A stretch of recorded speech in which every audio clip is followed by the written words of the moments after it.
Et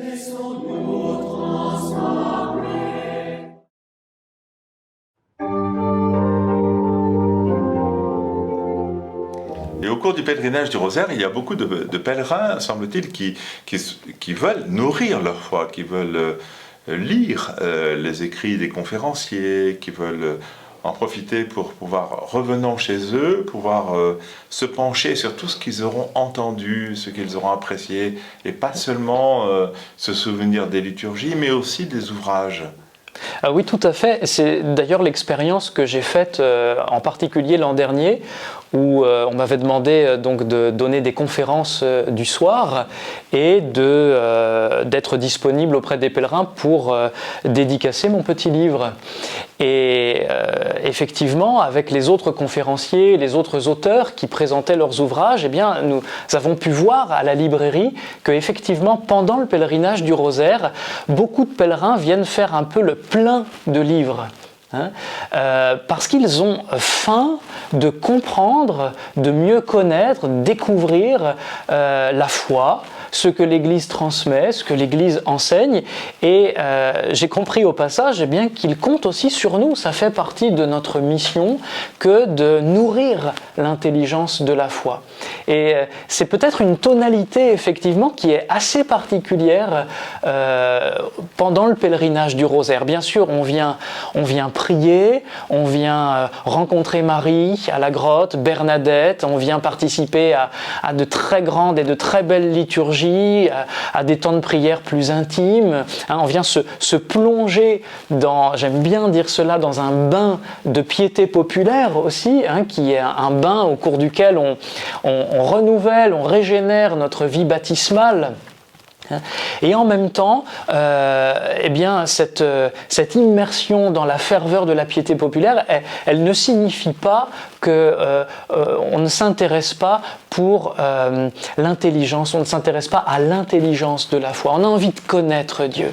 Je crois que quand on aime quelqu'un, on veut connaître cette personne. Et on veut être connu par cette personne. Eh bien, le pèlerinage du Rosaire, c'est aussi l'occasion d'approfondir notre connaissance de qui est Dieu, de quel est son projet pour nous, et de pourquoi et comment se fait-il qu'il a envoyé son Fils dans le monde pour nous sauver, son Esprit dans nos cœurs, et puis sa maman, la Vierge Marie, à Lourdes et en d'autres lieux aussi, tout au long de l'histoire, pour nous rappeler ce projet grandiose que Dieu a pour nous.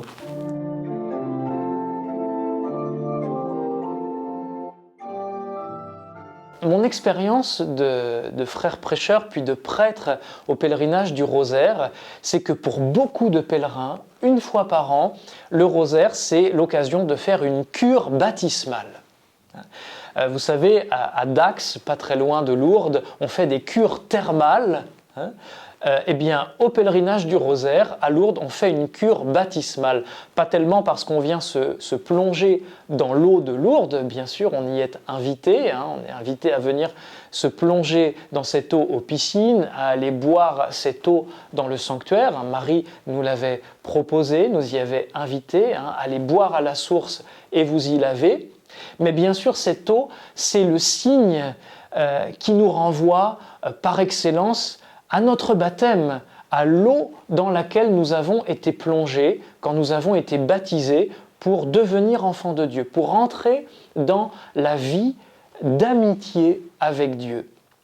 Et vous savez, cette démarche, eh bien, on la répète tout au long de notre vie, et plus spécialement encore, on la répète dans la nuit de Pâques, quand on célèbre la grande vigile pascale. C'est l'occasion de baptiser notamment les adultes, mais nous qui sommes déjà baptisés, eh bien, nous renouvelons notre vie baptismale en renouvelant notre profession de foi. Nous disons que nous croyons et nous recevons cette aspersion d'eau baptismale en souvenir de notre baptême. Je me suis aperçu que pour beaucoup de pèlerins, c'est comme si le curseur s'était déplacé des fêtes de Pâques vers le pèlerinage du Rosaire pour toutes sortes de raisons, aussi parce que dans nos paroisses, et en particulier davantage dans le monde rural, il n'y a plus ces grandes célébrations, les églises sont fermées, le clergé se raréfie, et on vient plutôt renouveler sa foi hein, refaire en quelque sorte cette démarche pascale, cette démarche baptismale à l'occasion du pèlerinage du rosaire. On attend le pèlerinage du rosaire pour rencontrer un prêtre et célébrer le sacrement du pardon, la miséricorde de Dieu.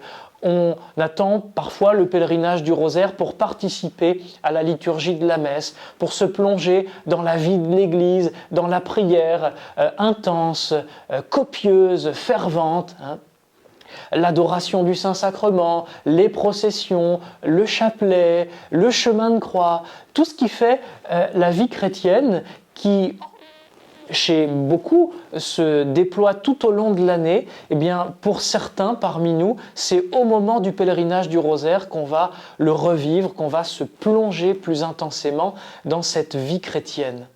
Alors, voilà un petit peu, si vous voulez, le phénomène un petit peu comme un cœur qui bat, hein, diastole, systole, hein, le cœur se contracte et se dilate, hein, pour nous faire vivre la vie chrétienne. Eh bien, il y a des moments comme ça où notre vie chrétienne se resserre, comme au moment des fêtes de Pâques ou au moment du pèlerinage du rosaire. Et puis ensuite, tout ce qu'on a vécu dans ces moments très intenses se redéploie dans le quotidien de notre vie chrétienne quand on repart chez soi, hein, et qu'on peut communiquer aux autres, partager avec les autres ce qu'on a reçu au cours du pèlerinage.